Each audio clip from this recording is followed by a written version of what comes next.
Financial currency. Oh, Texas is calling. What's up?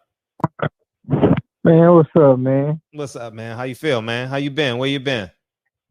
I feel good. Chilling out in Dallas. I know. Let me finish this real quick. And now that we have that, they've done some questionable stuff in the past, and honestly, Earl Spence was a great bridge to that for me. I'm not sure for y'all. You know, Derek James was like, okay, I'm gonna leave him alone because I really like Earl Spence. I really like Derek James. But now Hey, the Fred, world. you don't know who this is, man. Who this? It is Errol. What's up? Oh shit! What's up, man? Man, then chilling out. Oh man! All right, all you, man. You know, I've been in my A for a while. You know, I pop out every now and then. Oh, thank you, dog. Welcome to the show, man. Welcome to the show. Appreciate it, man. I'm trying your name, then pop up on my thing because I got it saved. Nah, man, I've been chilling out. What y'all been talking about? Man, we talking about your stablemate. Who? Jamel. We talk about Jamel. What he been up to? Let's see what he do today. He said he told Deontay Wilder, what he said? Race don't matter. That's funny. You called when I brought your name up. That's funny. You were on the phone. Oh, he said race don't matter? Yeah, race don't matter. I mean, a lot of times people just, I mean, he a young guy, man. He probably just talking. Mm-hmm. I mean, he probably didn't get into deep context, but I think he know race matters. Mm-hmm. And like you did in the past, you gotta go shake him up a little bit, you know, as it pertains to when you told him, man, we brothers, when y'all was in the car. I saw that video. Oh yeah, but yeah. He know race matters, man. I mean, he probably just saying it to be saying it, but he know race matters, especially in boxing and sports. Mm-hmm. I mean, race matters in everything. Mm-hmm.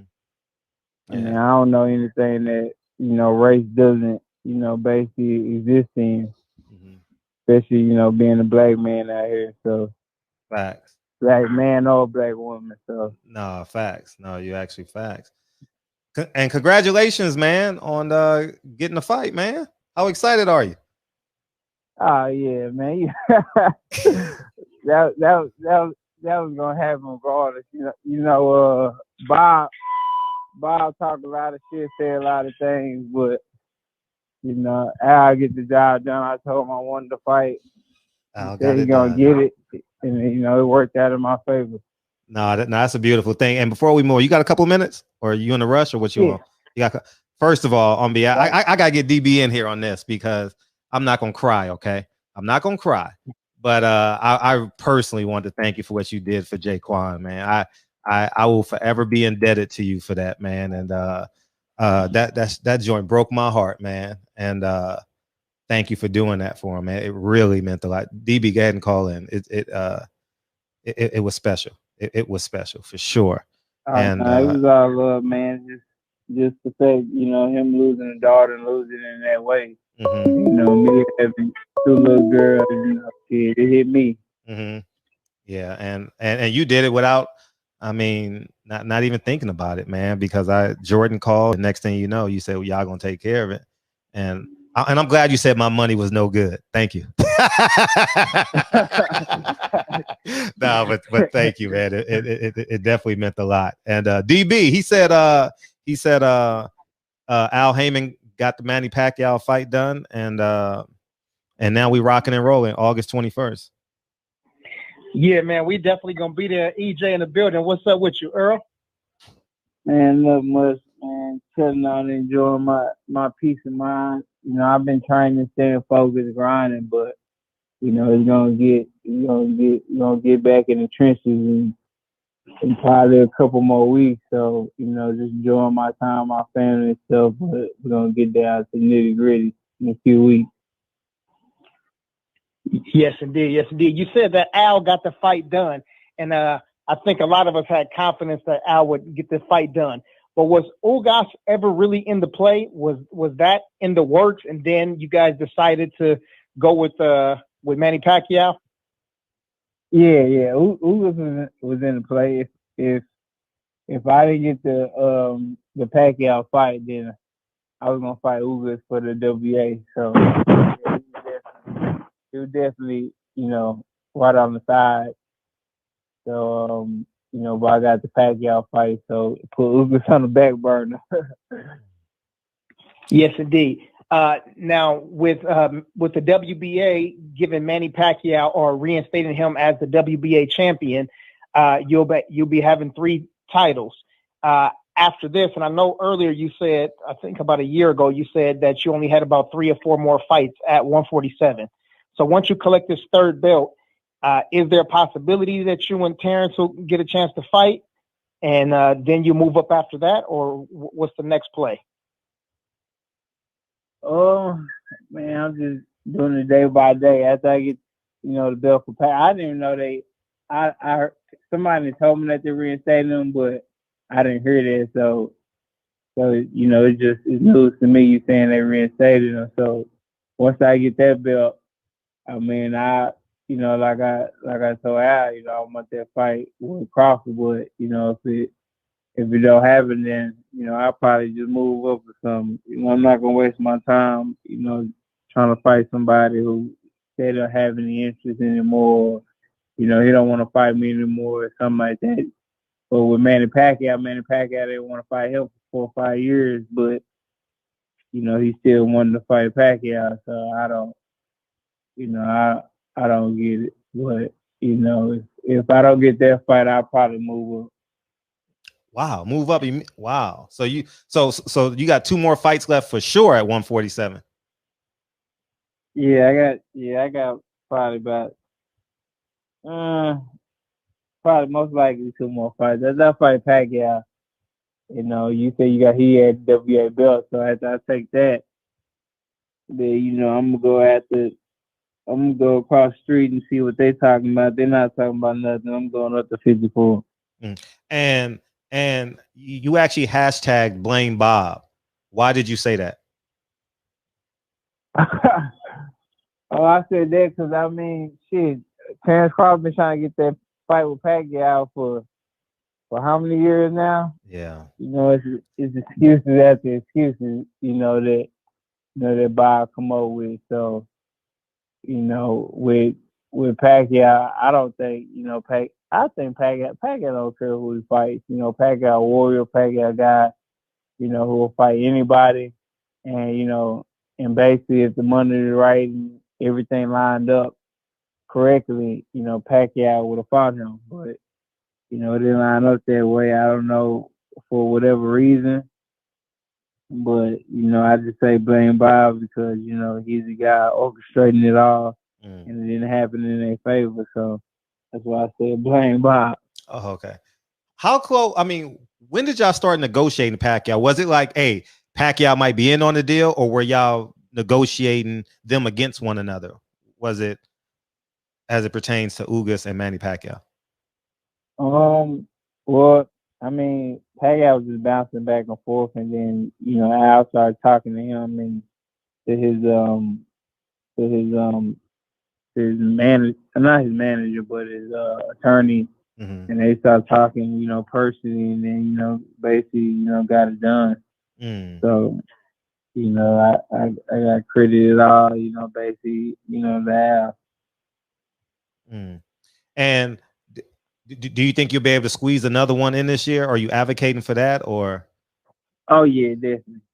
For real, right? Yeah. Okay, because that like that's something that I talked to Al about basically. He told me I feel like I'm not even just moving. I'm not moving fast enough. I'm not fighting as much as I'm supposed to. And a lot of times, I get a lot of time off. You're a guy with a lot of money, got a lot of time off, not doing nothing. Yeah, I know. A big dude, I'm gonna blow up. That's the recipe, for disaster. Time and money. Right. That's the recipe for disaster. So I told him, like, you gotta give me a reason, to stay in the gym. If I'm fighting, once every 6-7 months, I'm not gonna stay in the gym 6-7 months just training, not having to fight and not knowing when I'm gonna fight. So, it's something that we talked about. I told him, if it's the time, the time is now. So I can hurry up and do what I have to do and accomplish what I have to accomplish and, smooth sailing out the game. Birdman, President Yafor, and Reggie Owens just want to say what's up. Bay Shore, Long Island. Oh, you got somebody from Long Island in here, and we just answered Reggie Owens' question.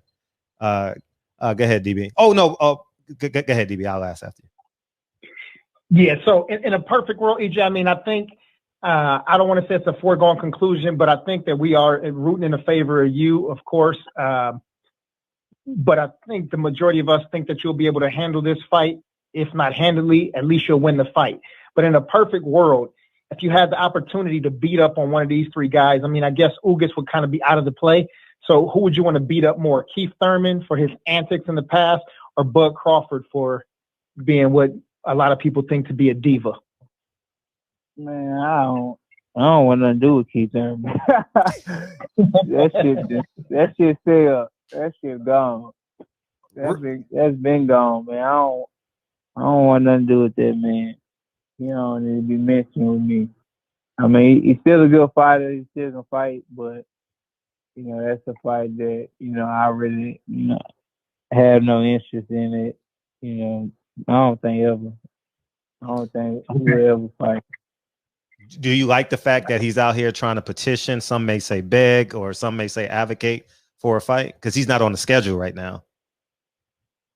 I mean, I don't pay attention to it. I mean, he can fight. Yeah, I say they stripped Ugas, so he can fight Ugas then. I mean, but he ain't gonna get a fight with me. Sean wants the rematch. Is that something that you may consider if you don't get Terrence Crawford, or you just go up? Man, I like Sean, but there's no reason to fight Sean. It's not like Sean a big ticket seller. Me and him gonna pack out Cowboy Stadium together or something like that. So, I'll probably just move on. I can see if Sean got a belt or something like that, then we'll fight. But I mean, it's really the only thing good about me and Sean fighting each other is, it's gonna be a great fight if I decide to fight him, up close. I feel like, if I use my distance and, box him, it'll be a way easier fight than the last fight. I just wanted to fight him. So, as you see, as soon as the bell rung, I stepped to him. So, right. That's what just all that was about. That was just, me making it, the most exciting fight possible. And just, we just wanted to fight Sean. Right. What percentage would you say you were against Danny Garcia versus you today?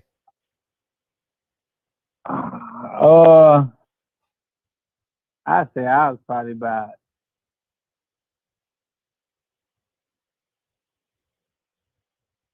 80% against Danny Garcia. 80, 75. Yeah, I wasn't right with Danny. Yeah, did you surprise yourself? I wasn't right at all. You wasn't right at all? What does that mean, you wasn't right at all? What does that mean? I can write a book about it. Really? About my whole training camp and just, stuff that was happening, stuff that was going on. Wow. It was a lot of stuff. So, I was about, 80%. I just knew that, if he was gonna beat me, he was gonna be in a real dog fight to beat me. So that's all I knew. I knew I could beat him. I could box him easily. So I was like, if he so happens, throw more punches which was what I thought, was very minimal, that he was gonna throw punches and just, come at me and just have a lot of enthusiasm. So I was like, I'm just gonna outbox him and just cruise to a victory and just get my feet wet after my car wreck. But I did have it in the back of my mind if he started coming forward and made me fight, we was gonna be in the fight. How about your reflexes? Because I haven't spoken to you in a long time, Earl. But your reflexes as it pertains to now, because these are a lot of questions that I had, the fans have. When did you start seeing that come back? And is it noticeably different now, or is it just your mindset? Would you say the confidence of the mind? Now I'm sharp as heck. Hey, I'm feeling strong. I'm about 158 right now. You 158? Yeah, I'm working with Blue. We doing. I was about to get the Blue. Like before my fight with Danny Garcia, Mikey Garcia, Sean Porter. Basically, all them fights, Sean Porter, it's probably like Lamont Peterson. Like I wasn't working with Blue. I wasn't doing sit-ups. I was barely doing push-ups. I did strength conditioning mostly like when the camera crew come. Mm-hmm. They want to see different stuff.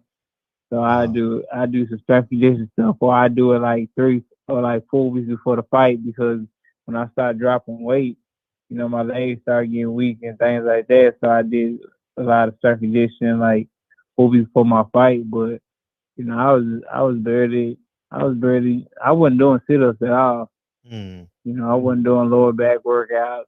I was doing push-ups to a minimum, and you can see that when I weighed in at the Mikey Garcia fight, or when I weighed in at the Sean Porter fight. Like my physique and everything was different. Even with Mike Garcia, I sat in the sauna for probably the morning of the weigh-in. I sat in the sauna for like 2 hours with a with a sauna suit on. Wow.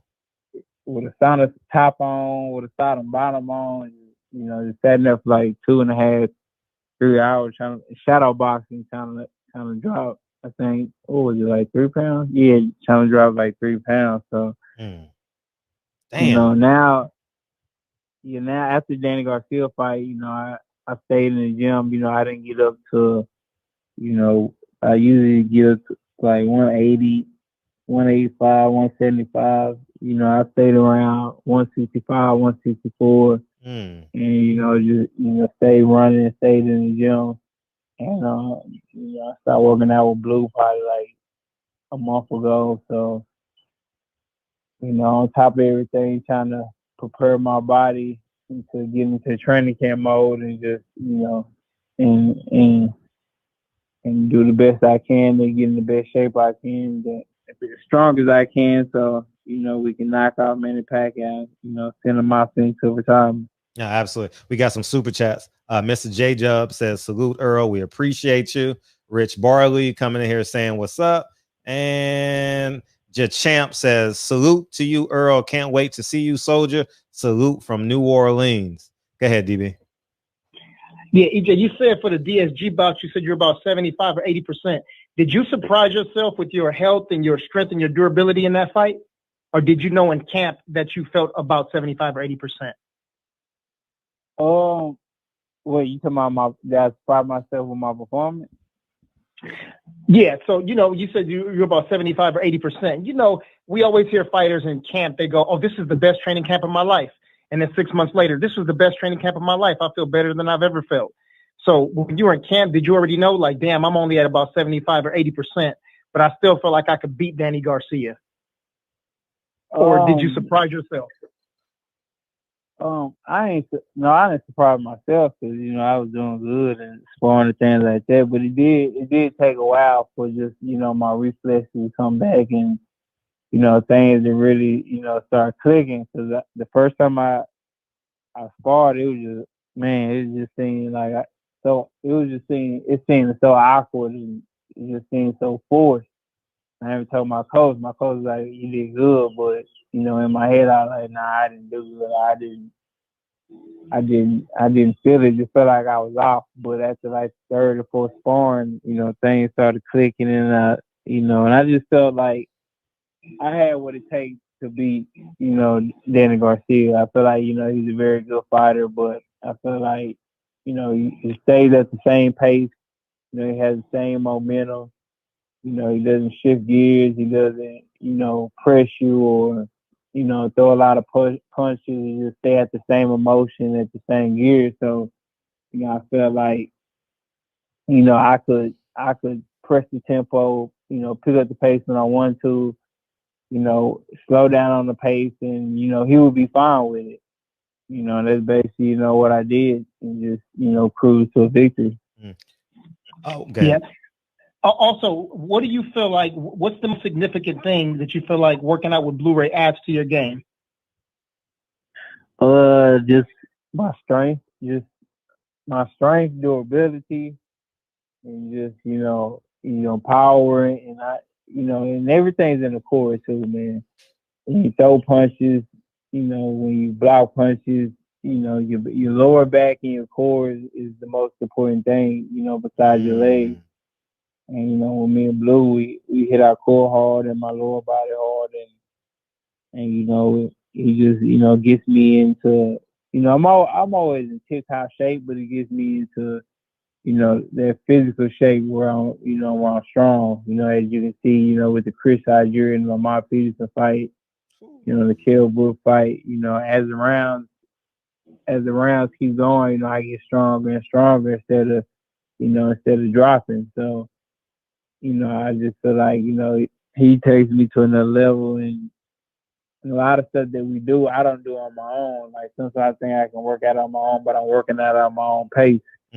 Gotcha. But with him, he's pushing me and I'm working out. He work out at a different pace, because that dude can do like 1,000 push-ups in 30 minutes and 700 pull-ups, all that crazy stuff. So, when he pushed me to that pace, it's not giving me time to rest, not giving me time to chill, and just straight through it every time, and I'm just forcing myself to work harder. So I feel like he pushes me to the next level. And I said I'll let you go a second, DB. I always said that for me, your best performance was Chris Algieri, and I said you and Blu-ray is like whatever your favorite meal is at grandma's house. You don't change the recipe, you don't change the ingredients, and I was like, why y'all never got back together? And I personally don't care to know. I'm just saying, please don't ever let him go again. That's what I'm saying. But go ahead, DB, because I got 3 or 4 I want to run. Go ahead. Okay. How do you feel about Manny Pacquiao saying that his footwork and his hand speed are his keys to victory?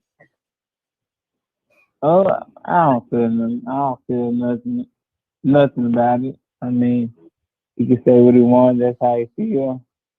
I mean, he doesn't switch anything up. He do the same thing. So I'm gonna expect the same Manny Pacquiao that we get every time, and he gonna come to fight, and I'm definitely gonna come to fight, and I'll be a lot stronger and physically better than my previous fight. So, if he's looking at that, he should be looking at the Chris Algieri, Lamont, and Kell Brook fight, not them fights to find something, because he's looking at the last fight thinking he found the weakness, then he's gonna be in trouble. What did you make of Terrence Crawford coming to your fight? Were you shocked, or didn't care? No, I wasn't shocked. I mean, I didn't care. Mm-hmm. And what do you and what do you make of their relationship? Like, when you sit down with Jordan or your dad and y'all having Sunday dinner, what do you really think about Bob Arum and Terrence Crawford's relationship? I'll buy a new house. He doesn't promote. Like, how do you make of those comments? I think Bob, treat him like any owner does athlete. Basically, treat him like he's property or something like that. Like, I feel like he don't really respect Terrence like that, and he just basically trying to get any type of money he can get out of him, he gonna get out of him. And I think Bob probably frustrated with him, so he said some things. But I feel like they don't really have a relationship like that. And I feel like a lot of things, Terrence Crawford, if somebody say something to him, he's gonna snap back at him. And I feel like with Bob, why he can't snap back at Bob when Bob was saying out, if I say something crazy, he gonna say something crazy back. If somebody say something crazy to him, he gonna say something crazy back. When Bob say something crazy, he say he didn't mean it, or Bob did, so you make excuses for Bob. That's what I didn't respect about the situation. I'm like, you gotta man up and be your own man, and he's saying all this about you, and you ain't saying nothing. Like, you act like you confused, but let me say something. He gonna go on the Twitter rant. Gotcha. That's what I didn't respect about it. Reggie Owens asks, what's Errol's message to all young fighters, like handling money, lifestyle, and the sport? What is the foulest thing you've experienced in the sport of boxing? What my message is to the young boxers? Yeah. What would you say to young boxers, and what's the foulest thing, the worst thing you've seen in the sport of boxing? Well, I say the young boxers, man, just stay focused. That's the main thing. Do what got you there. Stay focused. Stay hungry. Stay dedicated. And a big thing is don't be content. Content. Yeah, content. A lot of boxers get to the top. Even me. I got to the top. I got content a little bit. Got lax. Thank God. Through my work ethic, just always just working hard. I didn't lose it or get beat, but I got content. Got lackadaisical, as you can see in some of my performances. I won, but it wasn't my best performance. It wasn't what people used to seeing. So I'll tell them, stay focused. Don't fall into the glitz and glamour, and like bugs. How like bugs, see the light and they all hitting the light, trying to get the light. With that, like a lot of boxers, they fall into the jury and buying the cars and having these hot houses and high expenses and things like that. And then, they wondering where all their money went, when the career over, or they take a loss and they don't know that, they might got $1 million for that fight, but next time it's 500,000. Right. So, I'll tell them just to, focus and don't go out here just reckless spending. Just after boxing, a lot of guys retire at 33, 34, 35 years old. After boxing, you got at least 60, God willing, you got 67 more years to live. And, if you made some good money in boxing, it's a blessing, because it's probably, I'd say probably 2% of boxers, if that, make some real good money. So I tell a lot of boxers, stay focused, stay dedicated, stay hungry, stay with the people who got you there. Look at all your paperwork. You're right. Right. Yeah, there's a lot of boxers just sign shit. They don't know what they signing. Right. And just sign it because they need the money, and then a year down the line they asking their manager, about this and that and all the expenses, and the manager, all they're doing is just tabbing them. Just tabbing them, and coming back with, this big old list that, they got to pay back. Right. For renting houses and, getting them cars and hotel rooms and things like that. So that's a dirty game. I think boxing is like the Wild Wild West. It is. Because, we don't have any, no, basically we don't have any rules. Anybody can get in boxing, you got some money. You don't have to have money to get in boxing. You find somebody that's a good athlete, you in the door. So a lot of boxers just, stay focused. I was lucky enough, having a father like my dad, who told me when I was gonna sign Bob for like 200,000. I know I was gonna get it back and sign him on. I was gonna get it back. But yeah, I was gonna sign him. My dad, had talked to Al, and Al wasn't talking about nothing. He was just talking about like 50K to me, you know, and like $2,000 a month and stuff like that. Mm-hmm. And my dad was like, you know, I talked to Al and Al, you know, he, you know, stop worrying about right now. You know, you're looking at the $200,000-$300,000 for right now, and you know, and Al talking about, you know, later on in the future. You know, so if you want to go with the right now, go and sign with him. I guarantee you, you know, if you don't make it to be what you think you're gonna be broke. You know, Al talking about, you know, you're 21, 22 years old. He's talking about when you retire and trying to set you up for, you know, for the future. And for me, I'm 22. I'm like, you talking about retirement? Yeah, right. Like, I ain't even talking about no retirement right now. I need to get to the money. I need money now. Right.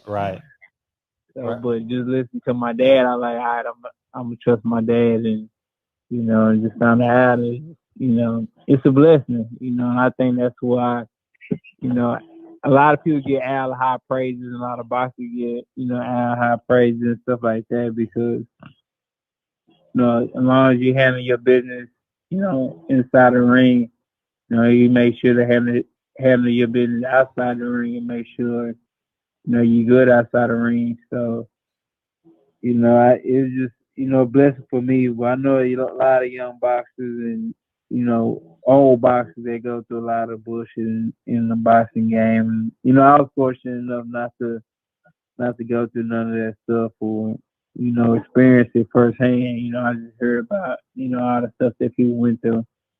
Gotcha. Dre's Finest wants to ask, EJ, will they be drug testing VADA, USADA for the Manny Pacquiao fight? Yeah. VADA. Good.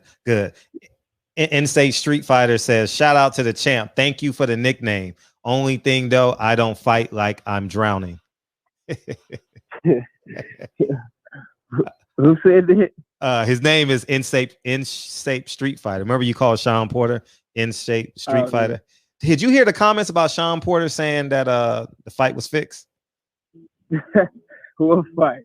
Sean Porter said Linares. The Devin Haney fight. Yeah, Devin Haney versus Linares. Did you watch the fight at all?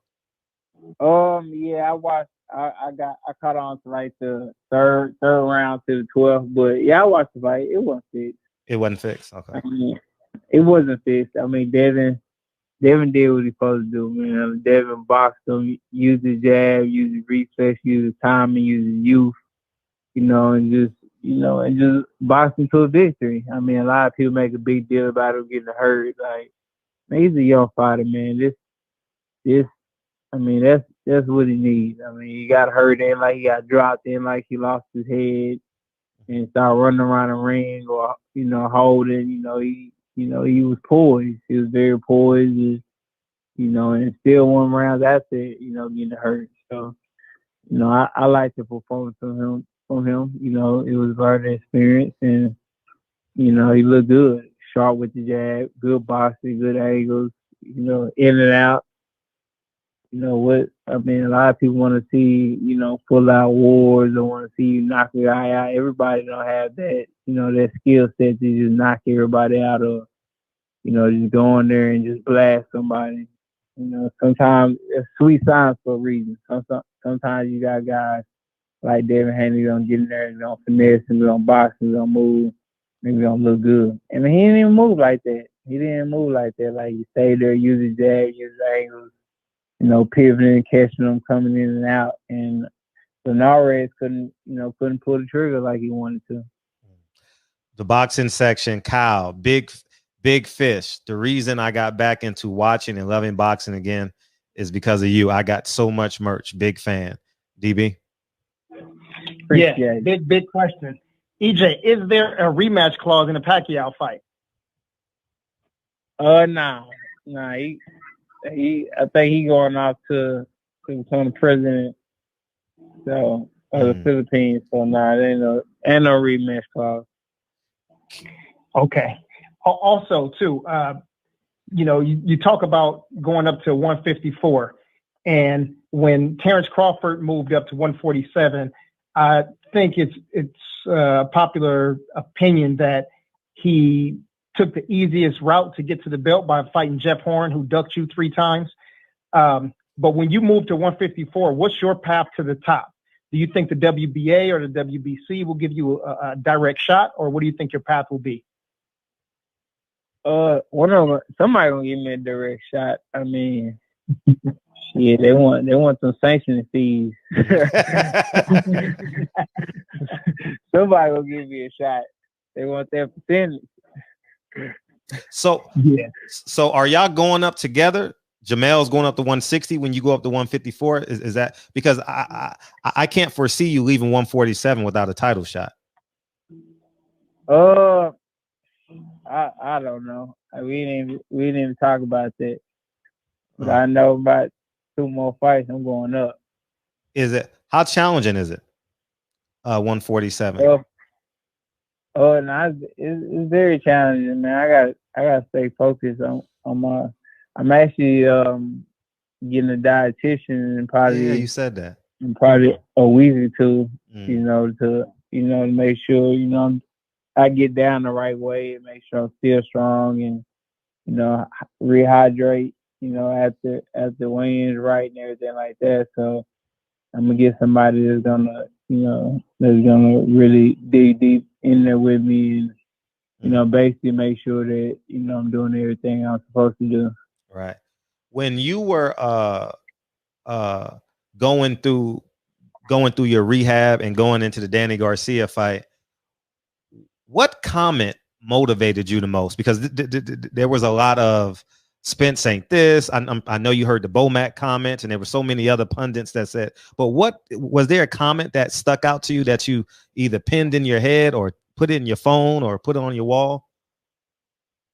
Man, I actually was screenshotting a lot of the comments. There's a lot of comments that people saying. One guy said he loved Bob Arum to death. Mm-hmm. White dude. He married to a black woman. Mm-hmm. He be on Twitter all the time. I know he is. Ray Robert Frazier. Well, I know his name. I know exactly who you're talking about. I just can't think of his name right. They'll put it in the chat. DB will catch it. Yeah, top ranked little groupie. Yeah, it was him. He talking about Spence is shelling himself and he was just saying a whole bunch of stuff. So I had screenshotted his thing, just screenshot a lot of people still saying I'm a shell of myself and all the nasty, stuff people were saying about the wreck and all this and that and how I'm not gonna be the same and and I'm not gonna lie, I mean I wasn't the same for that fight, but I was good enough, to beat Danny Garcia, so that's all that matters. And for me, I didn't want to, like I told Al, I was like, I don't want a tune-up fight. I don't want, a guy that I'm supposed to beat. I need somebody that's gonna really make me work harder, and keep me, on my toes. So we picked Danny Garcia. Right. That's the guy I was supposed to be in fight anyway. So I was like, I'm gonna fight him. Yeah. I was like, you sure? I was like, yeah. Because you're supposed to fight him January 21st. Yeah, you definitely would. Yeah. Birdman asked Spence, when he enters the ring, will he say he's fighting for pride of African American fans like other groups do with their people, or has he ever thought about saying something like that? For me, oh yeah, I mean, every time I get in the ring, it's I'm pro, I'm pro African American, to the fullest. So, I get in the ring basically for the pride, of us, of my people. But I fight for my kids and family and everybody who support me, definitely. But definitely for the culture. Yeah. G5 Gabe asks, how much more stronger do you feel you'll be at 154? Also, does EJ feel like after he beats Manny, does he feel like his career will ascend more? I thought, yeah. At 154, I'd be definitely strong. I think I throw probably 1,300 punches around. Wow. I mean, not around, a fight. Wow. A fight at 154. I just feel like I'd be strong overall, not having to, drain myself or, drop down that low. Because, like I said, I'm already 59 CJ right now. So, I feel like I'd be a lot sharper, a lot stronger, at 154. How are you going to simulate Manny Pacquiao's speed? Are you going? It's a real question. Are you going to bring like basketball players or something? I'm serious. Why? Because the way he be, the way he go in and out, just so you can cut off the ring. Because I don't know who you can bring in that you got to cut the ring off on a guy that got that foot speed. So I'm just curious. But go ahead. How are you going to simulate his speed? Man, we gonna bring some dudes in, but I mean, for me, it's just just being sharp, staying sharp. Finding guys that's gonna jump in, that's gonna jump in with their punches, and they're awkward and throw punches from different angles and things like that. So we gotta. Well, Derek just found a couple guys, so. I mean, you ain't gonna find nobody to the T, but for me, it's just make sure I stay sharp, right. And work on what I need to work on. Right. Reggie Owens has a question. What were your thoughts during that Brian Kenny interview? I went off on that clown for them comments about the wreck after interviewing you. Oh nah, I was just like, man, he a police op. You posted that too. I was like, man. Like he, what is he? I don't know what he was trying to do, but it seemed to me like he was just trying to make me say anything for what he was saying. I was like, what? Like, why are you even saying that? But yeah, Brian was, I don't know what he was working with somebody, DA or whoever he was working with. Yeah, he was tripping the interview. DB. EJ, next year, this year we had Juneteenth that fortunately fell on a Saturday. And of course, you're not on this on a fight for that day. But next year, it may be on a Wednesday or Thursday. But will you petition or we want you to petition to be able to fight for that Juneteenth weekend? The same way the guys in the Mexican Heritage fight in September and they fight on Cinco de Mayo. So I'm not even going to ask this question, but I'll just make that statement and comment and say, hopefully you can petition to fight on Juneteenth, not just next year, but every year, the same way they do for Cinco de Mayo. Oh, yeah. Nah, that'd be crazy fighting on Juneteenth, especially if I'm fighting in Texas at the Cowboy Stadium or something like that. But all my people got to show up. I'll fight Juneteenth. Oh, we got to pack that out with number brown faces. Right. Birdman is in here again. LDBC Bomb Squad, man down for life. Salute to the barbershop. And Champ 78 says, Errol, which would you like first? J-Rock, Tony Harrison, or Jared Hurd? I ain't even thinking about that right now, man. I gotta get past Pacquiao to even think about that right now. So right now. And then I probably got another fight at 147. So I'm not thinking about that right now. But we're gonna title at 154 definitely. Too Stiff just coming in to say what's up. Pound for pound says rematch calls. Yes, VADA. And how many phone calls did you and Terrence Crawford have? Because that was an important, like, were y'all communicating outside of your teams? As individuals? We have, I say, probably about two or three phone calls. Like he, wished me back on my accident, and then we had talked one time because he was going off on Twitter. So we had talked about, how we could make the fight happen, which didn't go far at all. So just to be real, me and him both don't know how to make a fight happen. Should have called me. I would have got it done. Should have called me. Nah, man. he gotta go. He gotta go through. Gotta go through Bob. So I mean, that. I mean, I talked. We was like talking. We was like, yeah, we'll fight each other. This and that. But it didn't go too far. Okay. He was like, basically, you want to fight me? I like, yeah. He want to fight me. He was saying he'll beat me. I said I beat him. Mm-hmm. You know, and so basically after this Pacquiao fight, hopefully, we can make something happen. Okay, how much time you got, Errol? I see you walking in your house. I hear them high ass ceilings. I got time. Okay, cool. We appreciate that because we just gonna keep them coming. Deontay Wilder, Tyson Fury. Man, what kind of question is it? Oh, I know that, but the champ want to hear you say something. I'm not sure if y'all gonna see each other before then, but holler at the champ for a second. I'm rock with Deontay. Why would I go for a dude across the pond? No, I know that, but talk to me, Jay. Talk to me. Hey, you already know my love. So, but what I'm saying is like, what would you add to Deontay Wilder? He's obviously in camp with Malik Scott. You see him making videos every day. Like, if because Deontay is probably watching right now, for real. So, or someone in his team. So, like, what the thing I liked about Deontay, he showing the videos, he was looking sharp. Mm-hmm. Like, he throwing combinations now, he throwing combinations to the body, and then he got somebody his height. So, he looked like he was throwing good combinations, like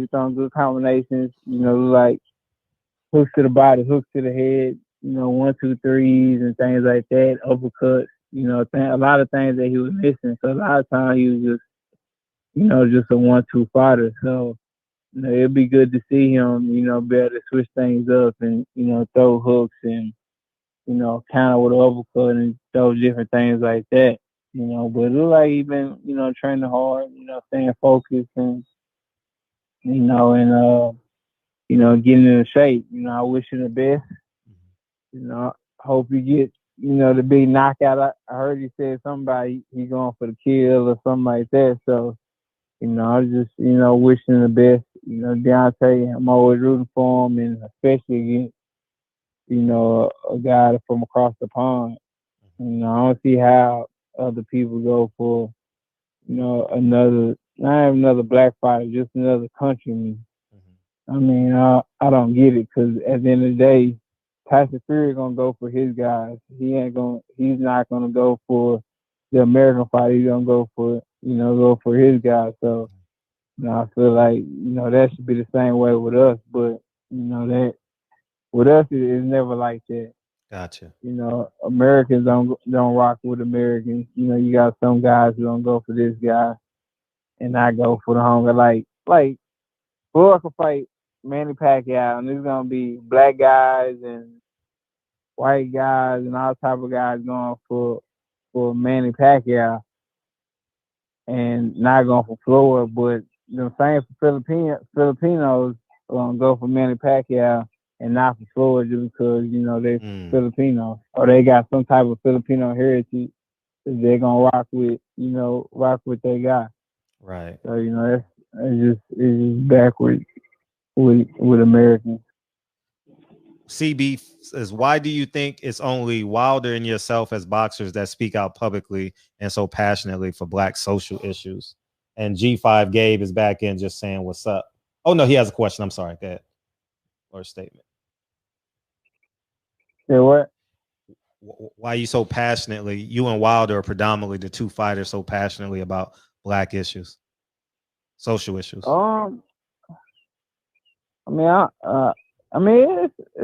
some fighters that speak out about it. They're probably not as big as me and Deontay. Yeah. But it's some fighters that speak out about it.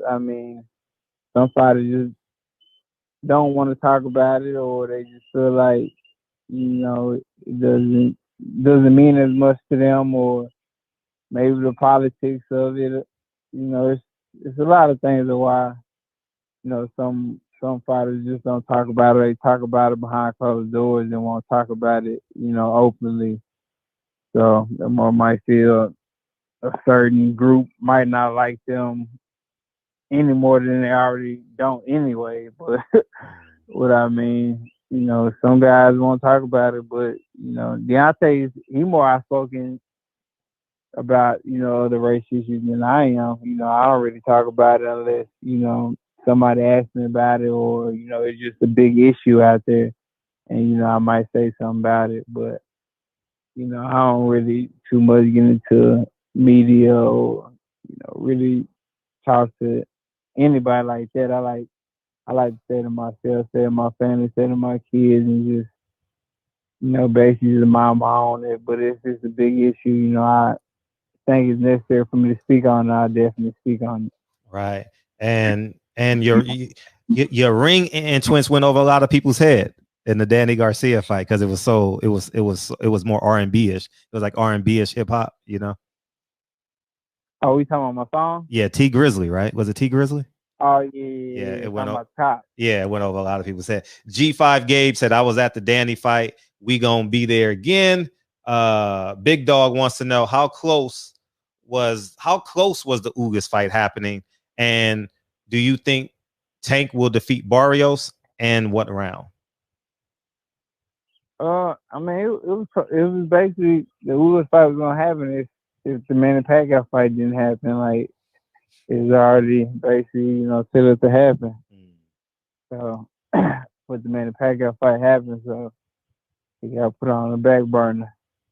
Right. And you know, I expect Tank to do what he always do, get in there, fight, put on a great performance, and you know, I see Tank, you know, getting the victory.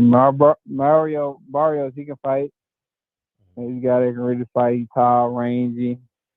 But, you know, I think Tank got that, you know, he got that equalizer like Deontay Wilder. You know, I think, you know, if he catch him with something flush, with a couple of something flush, you know, Barrios could be going to sleep. Right. Eli Zachary says, Earl, how do you feel about Carissa debuting in MMA, and will you be there to support her if possible? Nah, I won't be there, but, you know, I like it. You know, Carissa, you know, basically daring to be great. Right. And that's what, you know, Carissa's doing. She's daring to be great, you know. She's been defeating out of odds, you know, and, you know, she said she's the, you know, the growth of not boxing, but, you know, basically, you know, combat sports. She's the greatest woman of all time. So, you know, she thinks she can do it. You know, I know she can do it. And, you know, she put her mind to it. She got, I think, John Jones and a whole bunch of other people training her. Girl, and, yeah. You know, yeah. Holly Holmes. Like that. So, yeah, Holly Holmes and stuff. So, you know, I feel like, you know, she can do it. I'm rooting for her. What do you see, since we're speaking of MMA, what do you make of Sunday's fight, or Manny Pacquiao, Floyd Mayweather versus Logan Paul? Floyd doing another money grab. He's doing a money grab.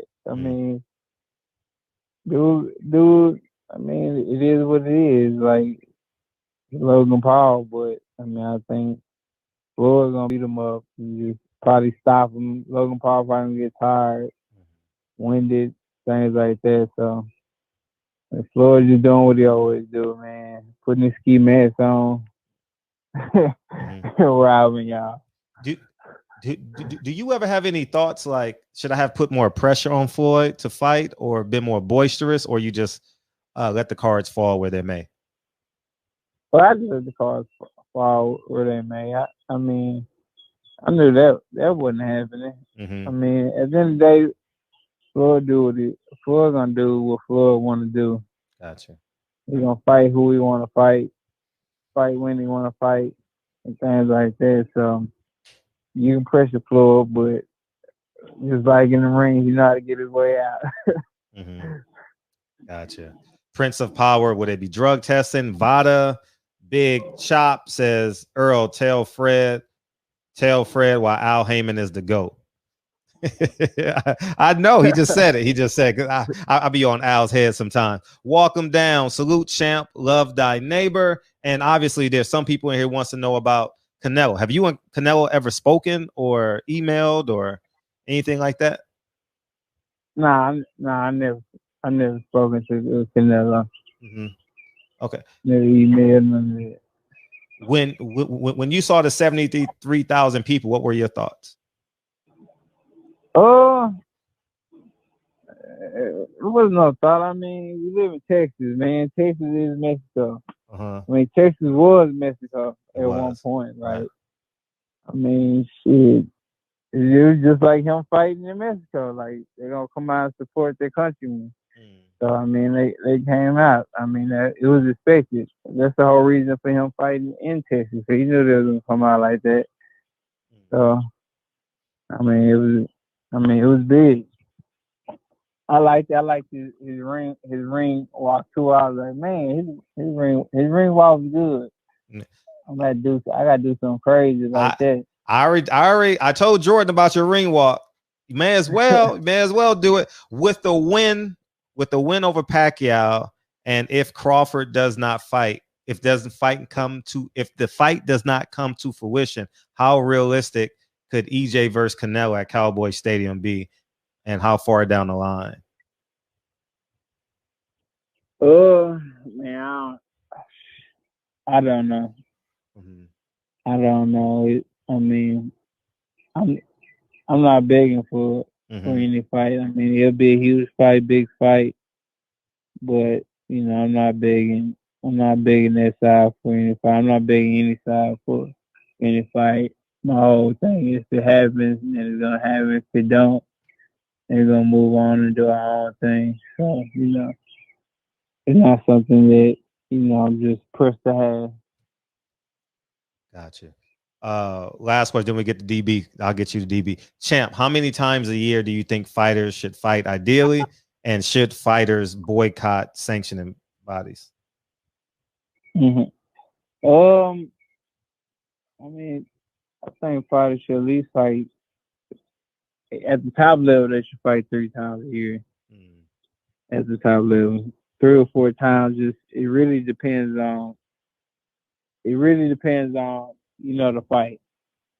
You know, if it's a all-out war, you know, rough fight. You know, somebody like Ugas. I mean, not Ugas. Somebody, just a tough fight where somebody just, you know, going to war. You know, they might have to take a little break. You know, if it's like an Eric Morales and Barrios type fight, you know, they got to, you know, take a little break off, fight twice a year. But if they boxing, you know, they beating the dude easy, beating them up, you know, they can get right back in probably like 8 weeks, you know, 2 months, 3 months, and get right back in the ring. So, you know, I just feel like, you know, a lot of times, I don't feel like we're fighting enough. So, you know, they got to change right there. Right. DB? Yes, I'm still here. EJ, my brother Rose O said, can you ask Errol about how much he invests in his road work and also how many miles he runs per week? Or is there something else that you prioritize to reach peak conditioning? Oh, for me, I run 5. Like today, I didn't run. I rode my bike. I rode my bike like 15 miles and then did, you know, little lunges and squats and things like that. But I usually run 5 miles.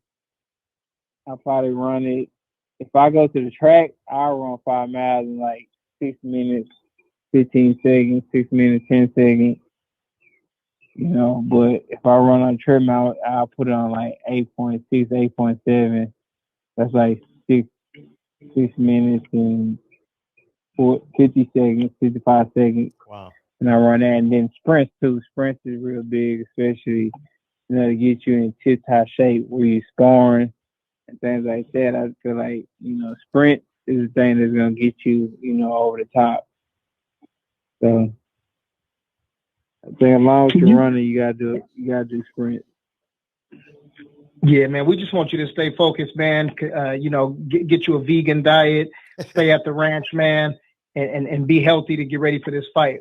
You know, there's a lot of questions about the entire division and also about moving up and all those other things. It just shows that we hope that you are and wish you success. But can you tell us a little bit about the undercard, if you know anything about it? And is that also on Man Down Promotions? I mean, that we don't know nothing about the undercard yet, but I'll probably get I'll probably get two of my fighters on that card.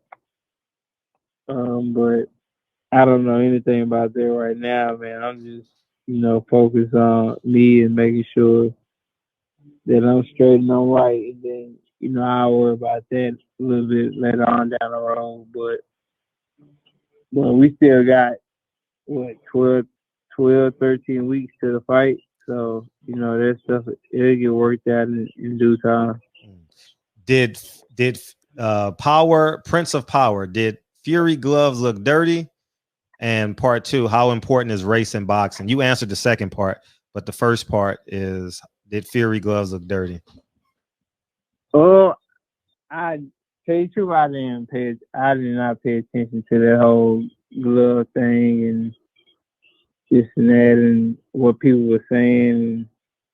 I didn't even pay attention to it, even look at it on YouTube or none of that stuff. So how would you know if it looked dirty? What are you talking about? Like because maybe they were open in the second fight, like open, like the laces wasn't tied or him flapping or him flapping his glove. I heard about it, but I didn't. Well, he was flapping like Muhammad Ali. yeah, huh? Yeah, for sure. Nah, I definitely heard about it, but I didn't look into it or research it or anything like that. Mm-hmm. But I just I'm hoping Deontay Wilder get his payback and get his just due. Right. But I didn't look into none of that or research it or see what that whole thing was about. I was just hearing about the glove thing and all the speculations and stuff like that, but I never really just looked into it, investigated. What you had asked me was the second question? Oh, you answered it already. You answered that one already. It's we need about race and boxing. We need some hashtag blame Bob merch, hashtag man down, hashtag DDD. And another question, my last question, EJ, when those tickets dropping? Do you have an idea? Nah, everybody keep asking the ticket drop. Not right. Nah, I ain't got an idea right now. Like I said, it's still early. We still got 13, 12 weeks to the fight, so it'll probably start dropping a little bit later. Give about a month or so, and then it'll start dropping. But it's everybody waiting on the tickets to drop. Waiting on the what's that crap? People be waiting on the little code where you get the tickets first. You know what I'm talking about? AXS? Like, somebody get a code. Somebody get it. Oh yeah. The pre-buy. Yeah, the pre-buy, whatever it's called. Yeah. Yeah, pre-buy.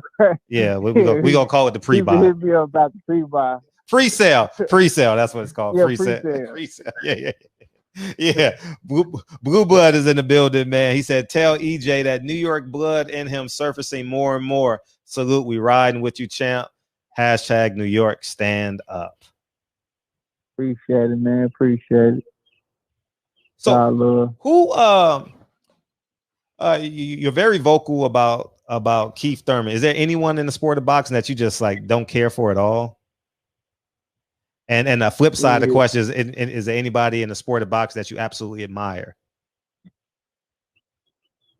Something I don't care for is, shit, you already said the Keith. Keith, yeah. Keith. It ain't even, it's just how he is. He's just a cornball to me. He was cornball, man. You ever run to just one guy, just like, man, he corny as hell. Mm-hmm. And he really just believe his own shit. Could you? I just can't stand him. And outside of Al Heyman, is there anyone else you admire? You could top. I know there's quite a few, but if you outside of boxing,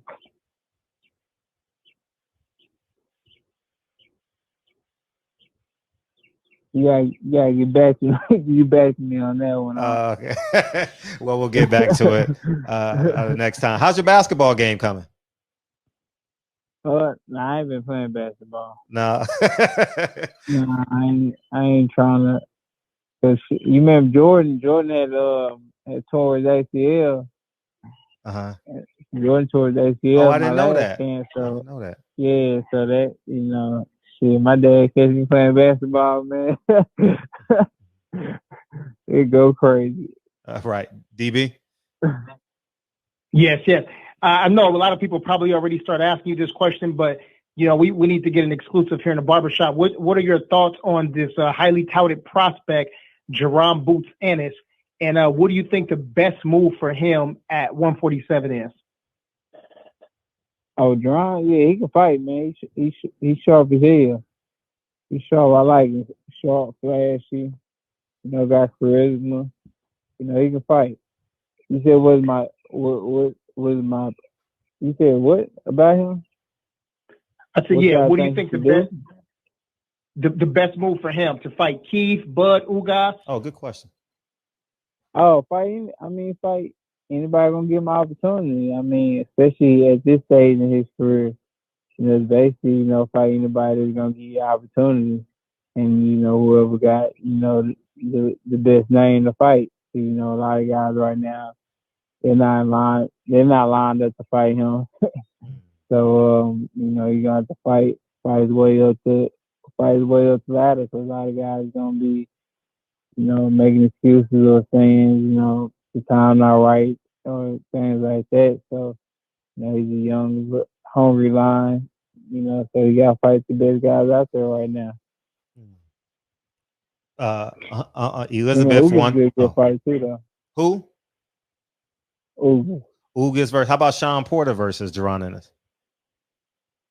Yeah. Him and Sean be a good fight too. Who wins? Sean gonna make it by fight. Yeah, right. Who wins? Sean Porter versus Terrence Crawford. Sean Porter versus Jaron Ennis. I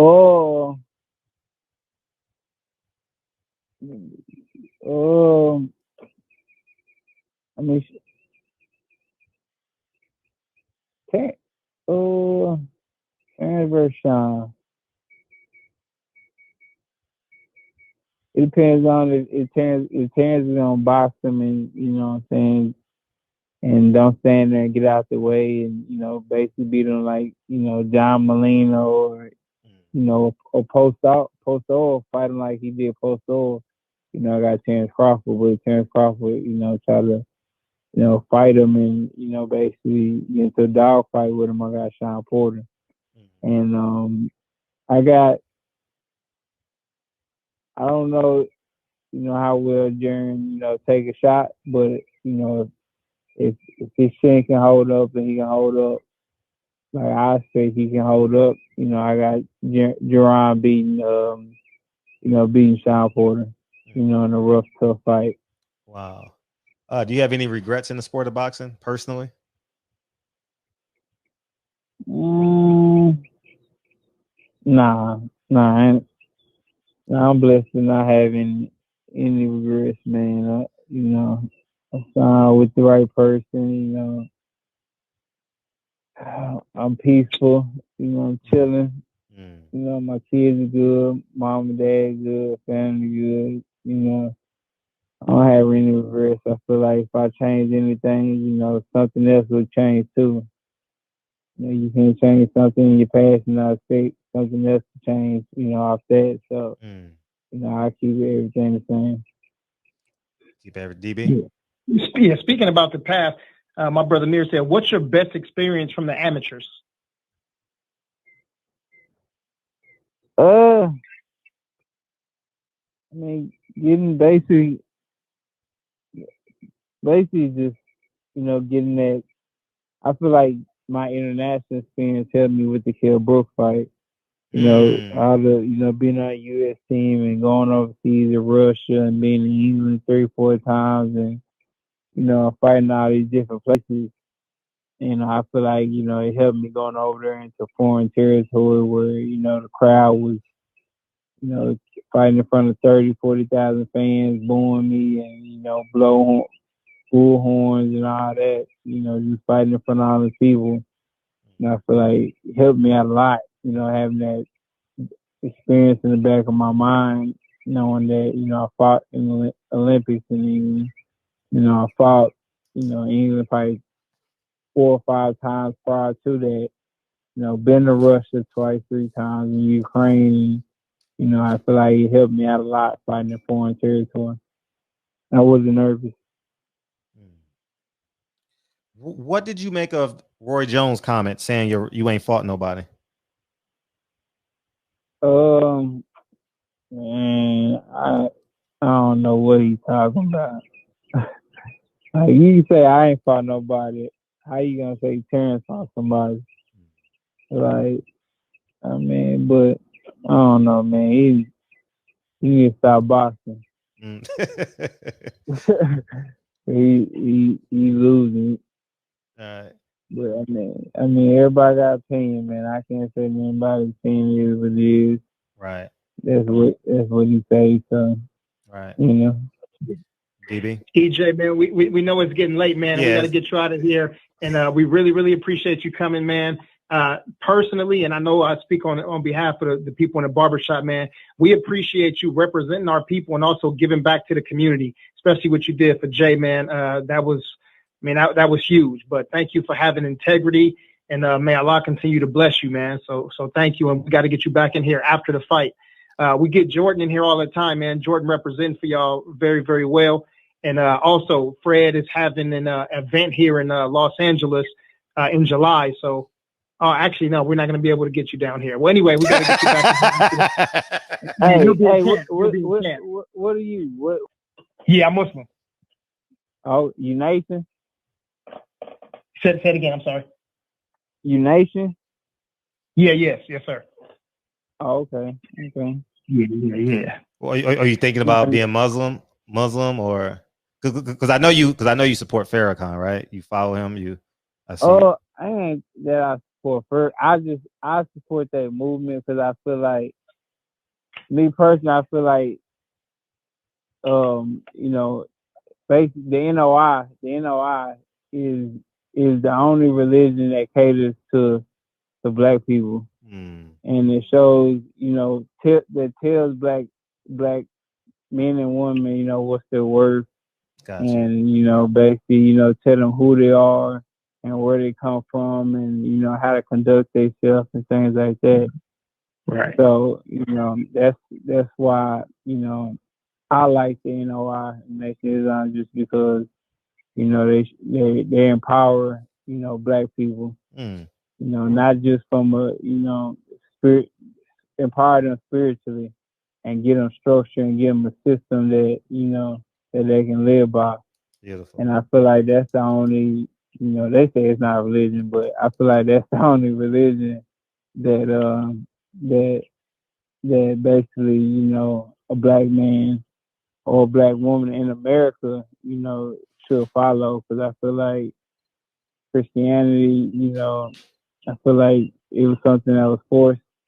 It was forced for us to learn, and it's something that that I feel like it's something that is not really for us. I feel like it's for other people, but it's not for the black African Americans. So the same white slave owners use that religion basically to enslave us and to make it basically saying it's the right thing to do is to have slaves. So that's how I rock with the NOI. And basically one of my favorite leaders was Khalid Muhammad. Really? Talk to him, EJ. Talk to him. Hey, I love Khalid Muhammad. I love Khalid Muhammad, man. Yeah. Hey, that dude was radical, man. Yeah, I love him. I love him. Loved him. Khalid Muhammad is one of my favorite leaders. So that's one of the things too. And I just feel like they empower black people. And I know you're a big Malcolm X guy. Yeah, big Malcolm X. I feel like Malcolm X wouldn't have been who he was if it wasn't for basically the nation teaching him who he is and basically where he come from and basically telling him that he is a God and things like that, and he just brought him out of the darkness and brought him into the light. So for me, I just don't like how controlling the Nation of Islam is, because they're controlling it as hell. But, they teaching and beliefs and things like that, I rock with it. I'm over here shadow boxing. I'm air punching. I know. It's beautiful when you can tap into that awareness phase, regardless of what it is, but the fact that you're searching, like I'm a big searcher of the truth, and it's just beautiful to have an awareness type of conversation like this. And man, Errol, this is why we love EJ and Deontay, man. They are different from everybody else. Errol and Deontay are just different from everybody, man. This is real, man. You made his life right now. We argue about this all the time. You just made his life right now, Errol. I'm never gonna hear that. You hear what Errol say? Hey, listen, when the champ speaks, everybody listen. What y'all be arguing about? And yeah, I know we gotta get you out of it. I'm just gonna say it's 3 a.m. in Dallas, Texas, and the unified undefeated world champion is in the barbershop, man. Errol Spence, man. I just want to say big fish, the big fish. Hashtag blame Bob. Hashtag he taking Manny Pacquiao in the deep water. Hashtag Manny Pacquiao's retiring. Hashtag man down. Hashtag man down. Hashtag hopefully we can get him in here maybe some 5 minutes before the fight week or something like that, just to get everybody riled up and buy your merch. You know what I mean? Stuff like that. And I just want to say thank you so much, Errol. Man, this was a pleasant surprise. We were getting out of here when you called, dog. And Jordan been telling me for a minute. He was like, man, you gotta get on the barbershop. Yeah, thank you. I get on there. Yeah, no, we truly appreciate you, man. One night I wasn't doing nothing. I've been outside, so shit. I was like, I'm gonna call in. 3 a.m. in the morning, we got the undefeated champ in the building. And what you did for Jaquan, man, amazing. Man, beautiful. Man, I'm gonna tell you this. I don't give a fuck what you do in life. The first conversation I will have is, well, when this happened for Jaquan, the kid in our barbershop, Errol Spence took the initiative, and then I'll say Errol Spence fucked up. So if people say something bad about you, I'm gonna say that first, okay? Just want you to know that, okay? And but thank you, man. We appreciate you. Obviously, it's so much love. I couldn't even get through all the super chats, and thank you for coming in here, man. Thank you, EJ. No problem, man. Y'all stay up. Likewise. Appreciate you, King. The truth. Errol. The champion. Peace. We got to have these Malcolm conversations later, all right? Peace, Errol. Well, how cool was that shit? Was that shit? Anything can happen in the barbershop. Yeah, the barbershop, where you can be your authentic self. Mm-hmm. Absolutely, man. This is beautiful. Getting that was great. Hey, and check this out. I'll read the super chats now. Reggie Owen says, Fred, respect the great Al Heyman and the NOI. Respect. Mark Nash said, I support Bud. Can't hate EJ after this interview.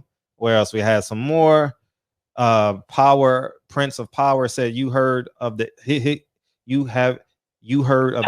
Hebrew Israelites. Yeah, I was gonna say it, but I was just trying to get through them. But thank you, I appreciate that, and I think that's it. I know Brandon Washington is excited. He can't wait. Oh man, you just made Brandon Washington's life right now, and I'm glad you did. You know, I mean, that's what the barbershop is for.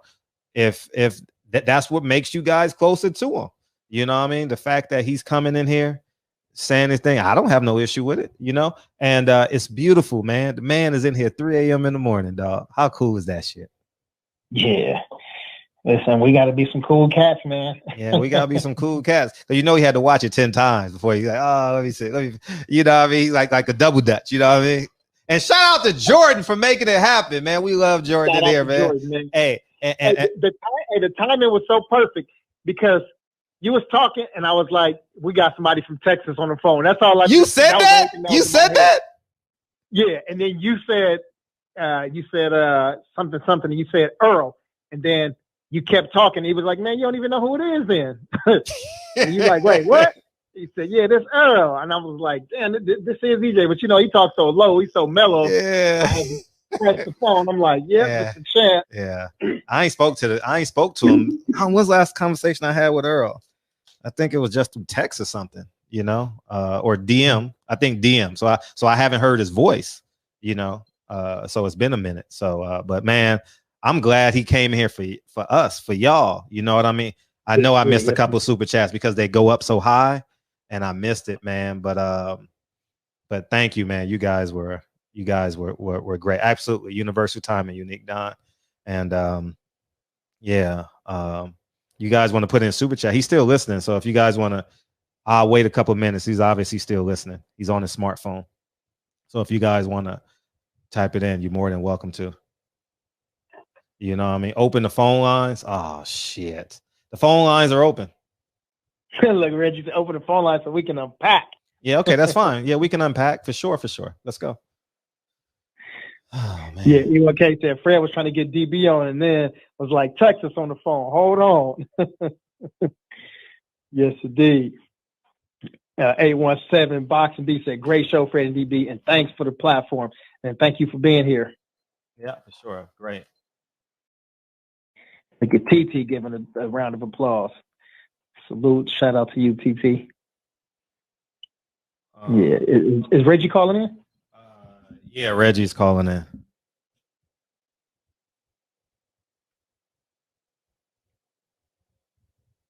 Let's see. Yeah, man.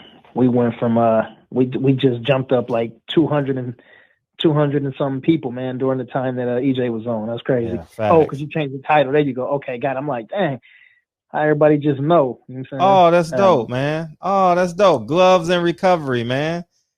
Fred's an inspiration. Wrote a short article about the barbershop that I feel everyone should read. Go to Vocal Media and type a virtual haircut. You know what you do? DM that to me. DM the article to me. SIL. You ready? I'll give you a second. Gloves, because I want everyone to have it. I'm gonna post it in my community page. Ain't it on the screen? It's a super chat there. It's a super chat. Oh, okay. Yeah. All right. And let's give your flowers. Let's give your flowers now, bro. Fred, DB, PPD. It sounds better. PPD, DB, and me. But I like that too. Jordy gonna get some flowers today too. All right. Shout out to G5 Gabe. I should go to the bathroom and let you and Brandon have this 10-minute conversation. All right. I really got to go to the bathroom. All right, go ahead, B. I just want to say shout out to the shop. Beautiful interview. EJ, DB, you already know what it is. Vindication. Fred, once again, I want to say put some respect on the great Al Heyman's name and put some goddamn respect on the NOI. Please put some respect on the NOI. This is the same thing that I've been touting. Man, I'm just full of life right now. I'm at work. I'm just full of life. Life is beautiful. The shop is beautiful. Everything is beautiful. Let's just keep it going. Let's just keep this going. Beautiful thing, Fred. Man, I'm fired up. Beautiful. Dallas, stand all the way up, Dallas. I couldn't wait for you to be in. Once you said open the lines up, I'm like, I'm just waiting for Brandon to beam in. Yes, indeed. Yeah. I feel the same way. I feel you. I feel the enthusiasm, B. Hey, Kyle, you know what this word means, right? I got a potty. All right. I'll be right back. Go ahead, talk to him. Hey, listen. Everybody already know, man. I was super juiced. You feel what I'm saying? When that nigga came on, Everybody know. If you on my channel, shit, you already know, man. You know, Errol Spence is my favorite fighter, nigga, period. I was hella juice, man. You know what I'm saying? When I heard that call, DB, I was like, damn, I was trying to get on, boy. God damn. That shit was lit, man. That shit was lit. I'm streaming the barbershop on my channel right now. So you feel me? Yes, indeed. Dude, that shit was fucking epic, man. You can't get no better than that. You can't get no better. You're right, Kyle. I think some of these younger fighters have to learn, and not just the younger fighters, but even guys like Jermell and guys like Terrence Crawford, Clarissa Shields. I mean, they need to take a page out of EJ and Deontay Wilder's book. They are the two biggest guys, definitely in our community, but in two of the biggest guys in boxing. And this is a part of the reason why we support them, because they support us right back. Man, definitely, bro. Definitely. And the thing is, for him to just pop up like that out of nowhere, bro, that shit was crazy. Because y'all niggas was just talking about the nigga, and then all of a sudden the nigga was on the phone. That shit was crazy. Hey, Cam said, I'm surprised you didn't put your man down gear on. Hey, man, listen. Y'all already know. Listen, niggas are... I don't know a nigga that got more merch when it comes to Errol Spence than me. You know what I'm saying? Niggas got pictures, gloves, you see, the whole shit, man. And I don't, you know what I'm saying? If you call me a fanboy, you want to, nigga, fuck y'all. You know what I'm saying? But this is what I'm saying, though, DB. When shit like this happens, man, you can't help but to love the nigga some more. You know what I mean? That shit's amazing, bro. This nigga Fred, man, god damn, he never seems to amaze me with this shit, dog. This nigga's a fucking legend. Hey, listen, it's the climate we built. I mean, if Deacon didn't talk for 45 minutes, Earl wouldn't have came in. You know, like it all adds up to the end. I wasn't being sarcastic. It all adds up in the end. You know what I mean? Shit. That shit's amazing. Shout out to the Deacon. Man, that shit's amazing, Fred. Y'all niggas was just saying the nigga name, and then boom, nigga came on. That is funny as fuck. I was saying Errol Spence's name, and he was on the phone laughing, and he thought I knew it was him on the phone. Probably, I had no clue it was. You know funny. My wife had just walked in, right, and I got you playing on my TV and shit, and then I hear Errol Spence, right, and then she come in here. She says, "Is that Errol Spence?" I said, "Man, that is that nigga." Man, I stopped my whole. I didn't stop my stream, but I left my whole fucking stream. Nigga, I went to live. Oh, that's love, man. That's love. My whole man, I for about an hour, my stream ain't have shit on there. I'm streaming the barbershop right now on my channel and shit. But I was just playing hella. Shout out to the boxing section. Shout out to the boxing section. Like, listen, I was just having white noise, nigga. I was on here, but I wasn't really on here and shit. People was coming in the chat. I was just looking at it. I said, I'm here, but nigga, I ain't really here. That's why I told Mark Nash and shit. And he the one that helped stream the barbershop to my channel and shit. So shout out to Mark Nash. But Fred, goddamn it. Hey, next time he come on, man, I gotta get on. You know what I mean? Hey, listen, I already booked my room for him and Deontay Wilder. So I'm ready to go, man. Right on. Appreciate you, Kyle, man. Have a great night, brother. Hey, you coming over, right? Nigga rushing him off the phone. Coming over to the other side or what? Yeah. I'm gonna slide down to the boxing section right after this. All right, man. Me and Big Tay about to talk about this wire, man. I'll see y'all niggas later. All right, cool. Also, shout out to Brian G, man. Brian G said, I woke up and heard the truth. I picked my phone up like, hold on, that sounds like the champ. He said, salute to the barbershop and a big homie DB and lovely queen Patty Dean. Shout out to you, B. Yep. And we got your boy, Reg. What's popping? Hey, Fred, DB. Dope fucking shit. What's up? Dope shit. EJ. Dope shit. This is what we talk about for the sport of boxing, where fighters need to come and speak. You speak directly with the fans. Man, the thing, I wish I would have called that kid earlier, Jaquan. I wish I just texted him to tell him Earl was on the show. I just thought about that. But excellent show. We all know what Earl did for the young dude, Jaquan. For those who don't come around, don't know about it, Jaquan, the young dude out here in Vegas who's two infants, very, very young infants, was killed by their mother. And, you know, this kid called in. Matter of fact, I think he called in the day after it happened. It was like he was a viewer of the show and speaking about how he got through listening to the show. Errol Spence, his favorite fighter. Fred linked it up. Errol Spence, with all expenses paid, flew this kid out there to kind of settle his mind and take it up off of that. That's like a super tragic thing. And then just out of nowhere, he just calls a show. Like, that's epic shit. And this is what fighters should do.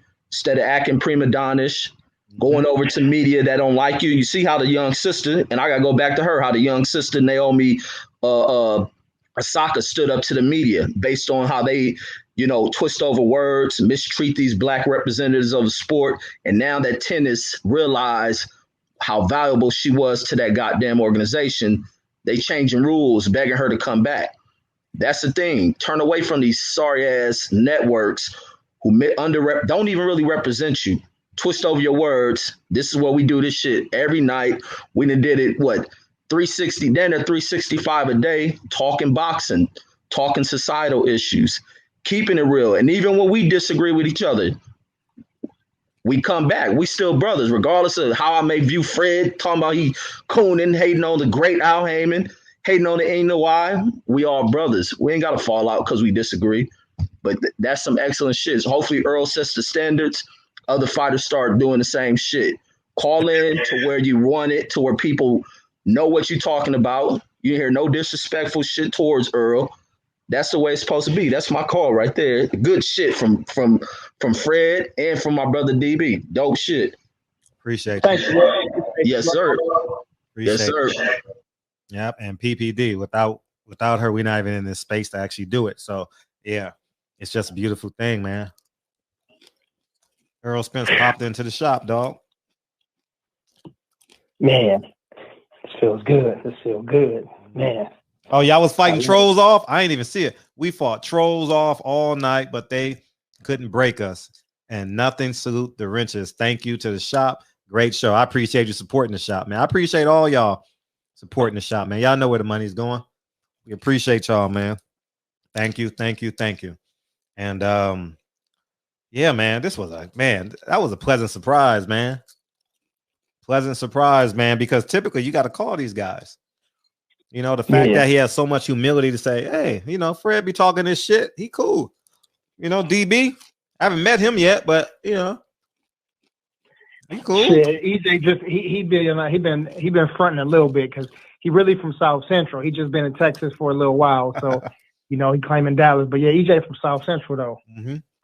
Yep. Yeah, that was shout out to South Central Errol. Yeah, Blue Blood has something to say about that, but yeah,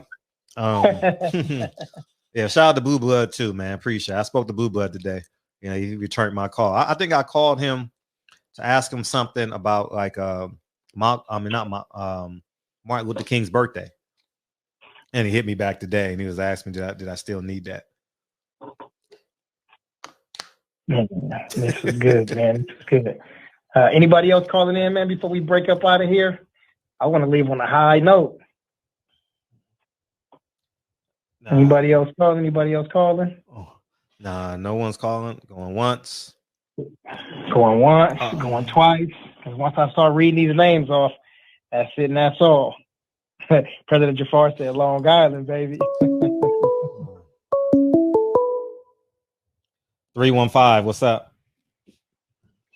What up, Freddie? Hey, what's up? Who this? Huh? Who this? Oh, you so low. It's C1.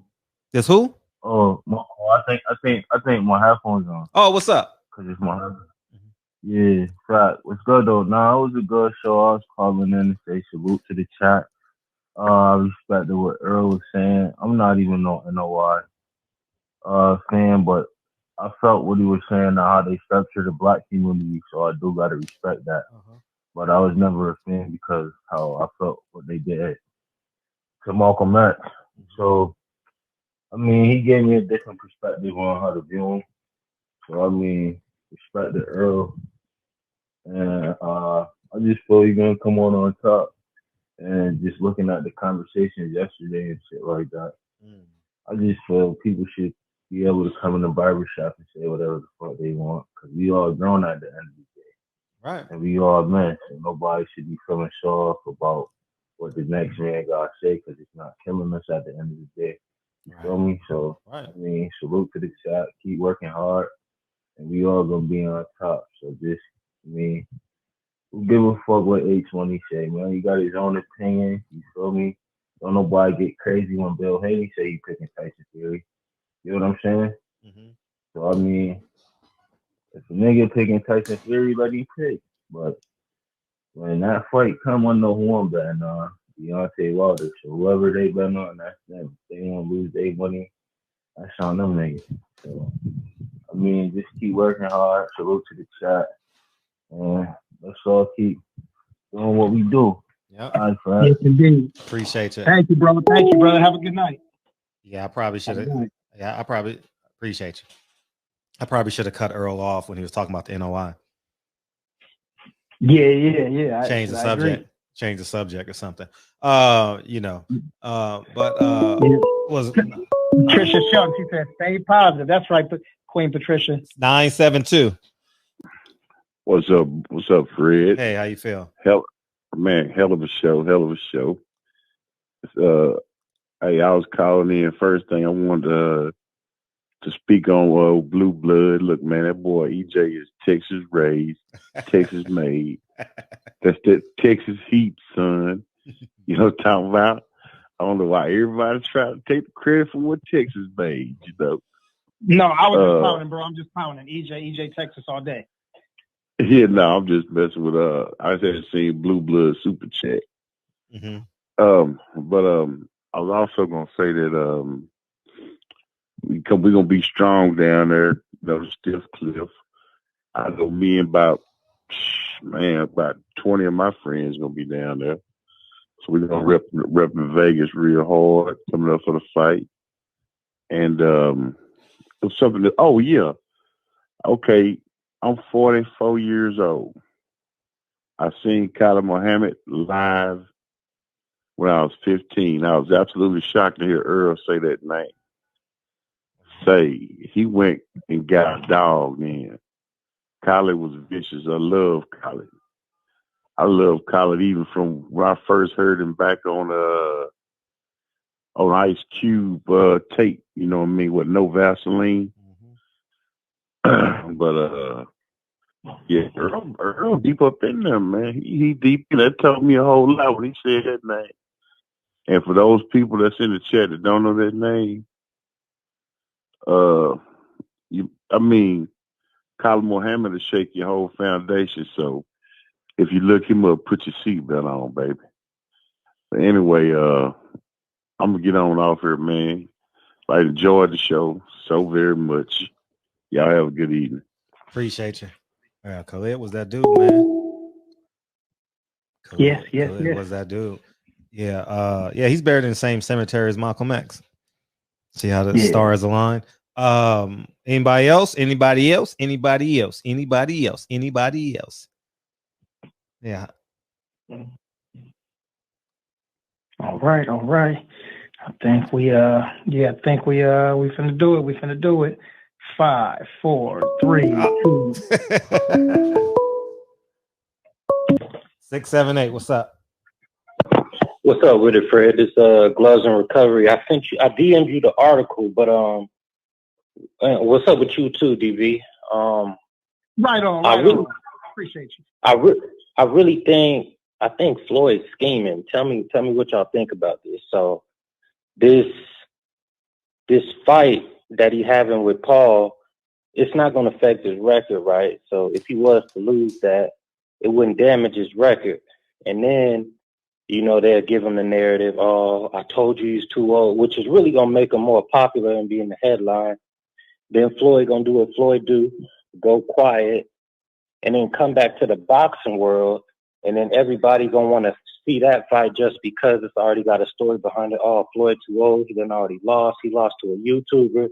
And then he already got like a backstory with Errol Spence about how this so-called sparring with that don't nobody really know about. And then that turned into a mega fight. Maximize the profits. What y'all think? Nah, Floyd ain't giving up shit. Hell, nigga, you know what that O means to Floyd. but I like the narrative though. Yeah. I don't know what you said. But I heard you say champion. Floyd ain't doing that shit. Floyd don't believe in movies, man. Floyd believes in 20 black Rolls Royces in real life, man. Right. I mean, he changed it, man. He changed it. I think that hair did something to him. He changed it. I seen a totally different Floyd when he got that hat snatched off. I ain't never seen him act like that. Yeah. He was very different. Yeah. But I appreciate y'all. No, Shout out to the first, second, third, and the motherfuckers looking for a job. Right on. Appreciate you, brother. Have a great night. Oh man. Yes. Appreciate it. All right, yeah, man. Before we go down a whole nother path, man, talking about parents and yeah, man, let's rock and roll. Who you want to get some love to, Brody? I want to give some love to Jordan. We truly appreciate you doing this. Keep on plugging Errol. I know Errol busy. I know Jordan busy. I just want Jay Isom, ladies and gentlemen. Thank you, Jay Isom. Yeah, for sure. Totally appreciate it, man. And it's not by accident that those great friends had babies months apart. So not only will they be great friends, but their kids will be great friends. So yeah, it's a beautiful thing. So thank you to Errol Spence. Thank you for everyone supporting the channel. Thank you, DB, for just being splendid. Thank you, PPD. Thank you, Deacon, for extending the show. You know, it's funny how little subtle things are so important. like try eating dinner without a fork. You know what I mean? You got a $500 steak on your plate with no fork. Right? So sometimes it's the little things, man. Appreciate the little things. Because if I didn't let him in the second time, you know, maybe the show ends. And Earl was like, fuck, I should have called in 15 minutes earlier. So thank you guys, and splendid, man. And thank you, Dwayne, for the article, man. Can't wait to read it. And yeah, that's where we're at. That's a wrap right there, man. Let me run through this right here. Brent Jones in the building, the Queen Patricia Shelton, my brother Robert Brown, and Texas own ATX, Rob G Film in the building, Birdman, Bama, salute, Bobo, shout out to you. Presidential Mikey said we got to get Wilder on. We will get it. Oh, that's nothing. You ain't got to worry about that. That ain't nothing. Eastside 313. Salute to Dave Jack, Detroit in the building. And my brother Eli Zachary talks everything. Shout out to Eli.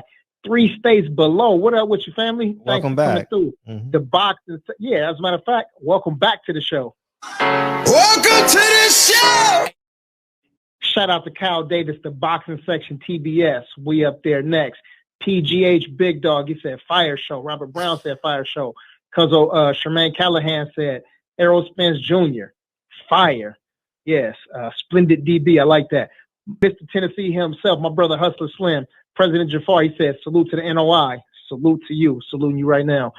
Dog Money in the building. He said no sleep tonight. Hey, man, we on fire. My brother YV, California in the building. Yova, he said great show. Tino the Great said fire show. Thank you, man. Appreciate you. King Israel in the building. He said great show, Fred, DB. Appreciate you, King.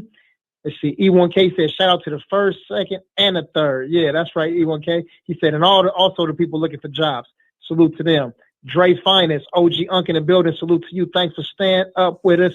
Let me see. That was a troll right there. Shout out to Oaktown, my brother Mir in the building. Sean Carter, he said Floyd is stealing money, easy money. Hey, let him do his thing. Percival Mack, he said Floyd ain't taking no losses. Okay, there we go. And then my OG big brother Brandon Washington in the building. Salute to you. Man, it's a great night. J.A. Dixon, salute to you. Let's see. South Central Zone. G. Brown in the building. Shout out to Jarvis listening in. Shout out to Big Lloyd. Shout out to my big brother Puncho. And shout out to Boxing Conversations with Reggie Owens. Salute to all y'all. Let's see. Boss Red 357. He said, shit, no, I don't know what he's talking about, but sound good. 817 Boxing B, salute to you. He said the twins still too immature. Hey, man, you know how it go.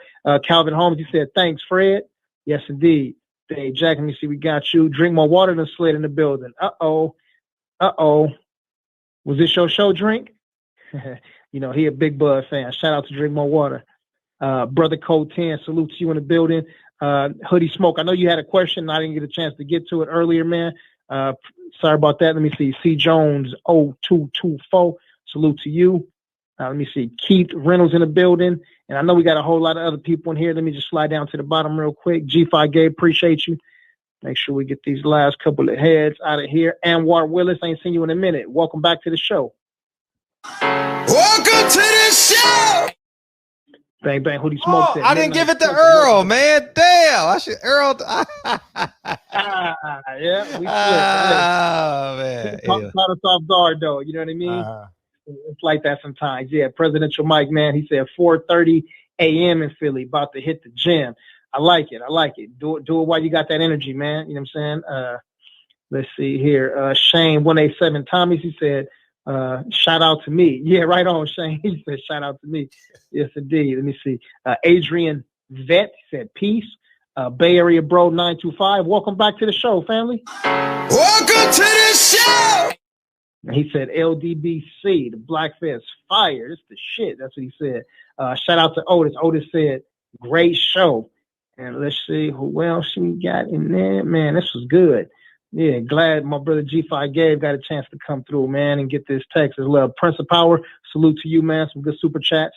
And TT said, who are the extra folks in here? Looky loos. Hey, you know, TT, you know how it goes, man. Everybody want to be a part of what's great. Hey, and so, we got the first interview to kick off the Pacquiao Spence fight. That's right. That's right. So we set the standard, just like 78 set the standard. Shout out to 78 Sports TV. We set the standard, man. So once again, this ain't by accident. This is divine. This is divine that they're coming home, whether they know how they're doing it or not. They're coming home. They're coming home. Look what you created, friend. Look what you done did. Yeah. Look what you done did. Look what we done did. Yeah. I can't do this shit by myself. You know. Yeah. Let me see. Where KJ? There you go, right there. Ken Lon Jones. Salute to you, man. Let's see, man. Who am I forgetting, man? Somebody I'm forgetting, man. Oh, yeah, I know. Shout out to Jaquan. Yes, indeed. We love you, and Jay. the princess, man. Love you, I hit Jaquan a little earlier, so, man, I know he'd be listening to the show later on, for real. And, yeah, TT, thank you for coming through again and supporting. Appreciate you. Peoples Hernandez, he like, man, I don't know, man, but, you know, on the East Coast, they say that's where Errol originated from. So I don't know, man. So I know you probably got a little energy in you. And Mark Wonder, they can hear. He said, my Jazz going to the second round. Mark didn't check out. You know, Mark got a family. He got a young family. He didn't check out. Yes, it did.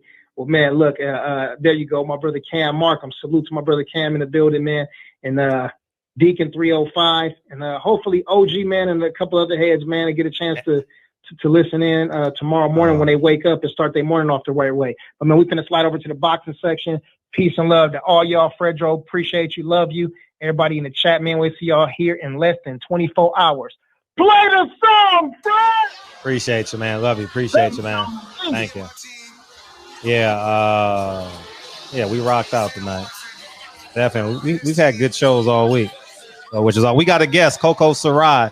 Oh, y'all going to love her tomorrow. Oh, my God. I'll post her in the morning. Y'all gonna love her. Yeah, Coco Sarai. Yeah. He's so normal. Errol and Deontay so normal. Good. Whew. That was a relief. Whew, I'm glad they normal. I'm like, damn. You know. Yeah, I'm gonna let that Wilder stuff cook, man. You know what I mean? I don't want to ask them the same thing, so. Maybe in a couple of weeks. Is that cool with y'all? People Hernandez. My brother People's in the building. Shout out to People Hernandez. Dropping 5 mics on it. We are official. Let me get in your.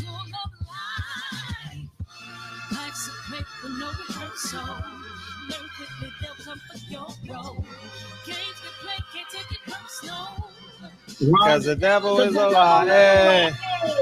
Telling you the truth. Hey. Some things you gotta do. Hey. And a fist fight for millions. Hey, don't you know Fox hit me today? Did I say this story already? I don't know if I did. Fox hit me today. Who was I talking to? I didn't tell y'all. Oh, Fox hit me, wanted me to interview for a job. I'm like, hell no. Yeah, for a news anchor. Nah, I'm not working for nobody, nigga. You crazy? But I want to post it to let niggas know that, nigga, I get it like 3 or 4 times a year because I have a pseudo agent, you know what I mean? That wants me to get in TV and television interview. Hell nah. Nah, I'm not working for nobody. But I'll come on and talk my shit though. Nah, they want to. Nah, it's my personal statement. Running game like a basic. Yeah, Reg. Fox hit me today. Wanted me to interview.